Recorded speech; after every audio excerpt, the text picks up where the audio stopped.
น้ำท่วมบ้านวันก่อนตู้เย็นก็จมน้ำเดี๋ยวเรามาซ่อมตู้เย็นกันต่อขั้วต่อคอมที่โดนน้ำท่วมมาทำความสะอาดใช้ลมร้อน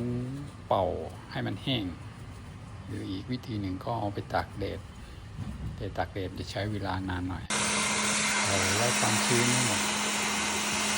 เราลองเอาจับดูว่ามันแห้งดีขึ้นแล้วก็ประกอบกับมันจะต่อไล่ความชื้นที่รอบข้างให้เพราะตัวนี้สำคัญมากถ้ามีความชื้นตกค้างไฟอาจจะช็อตได้ตอนที่คุณเสียบปลั๊กตอนนี้ผมไล่ความชื้นเป่าแห้งเรียบร้อยแล้วประกอบเดี๋ยวจะลองเสียบปลั๊กดูว่าจะโอเคไหมเดี๋ยวมาดูกันตอนนี้ตู้เย็นโอเคแล้วครับใช้ได้ปกติไม่ต้องส่งให้ร้านถ้าเจอน้ำท่วมตู้เย็นคุณลองทำดูให้ไม่ยาก